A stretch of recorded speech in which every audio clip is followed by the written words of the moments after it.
He wanted to avoid more violence. There was enough death. As much as he wanted to drive predators and scavengers out of his kingdom, he had to keep as many people alive as possible. If that included sentient wolves, he'd accept it. He approached Dawn and patted his neck. "It'll all be all right. Don't you worry about me, okay?" The fact they had a mental connection somewhat undermined his assurances, but the stallion would do as requested. Benjy pulled some paper from his saddlebags. Marty insisted he keep notes of his thoughts. If he didn't, he had the notebooks. He wrote his instructions for Dawn to take back to the rest. He wondered if the wolves could read what he wrote, but he didn't want to risk an opportunity for them to turn their backs on whatever deal they had struck. "Get out of here, and I'll see you soon." Benjy finished with the note and patted Dawn's rump to get him moving.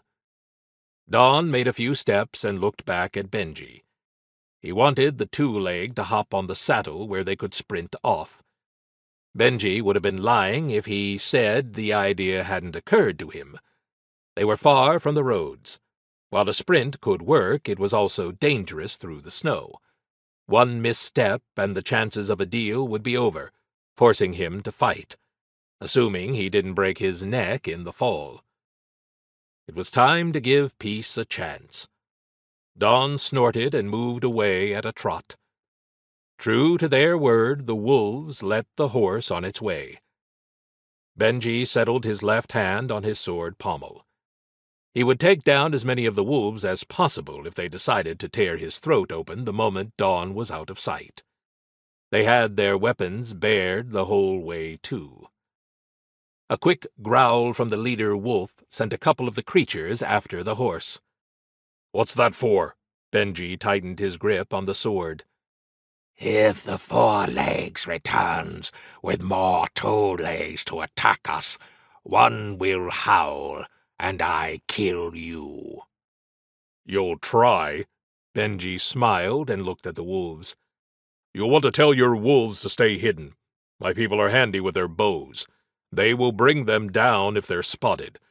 Wouldn't want to get killed over their incompetence."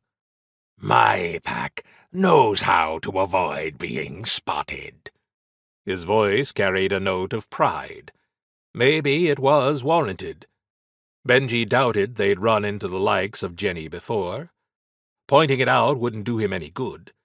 Since he was alone against a pack of wolves, he wanted cooler heads to prevail. Only a dozen remained, but if he understood how wolf packs hunted, other groups would be spread out over the landscape. Benjy drew a deep breath and rolled his shoulders. It was still cold, but the adrenaline in his veins kept him warm. His body ached for the old ultra-violence, and he needed something to do to keep his mind clear.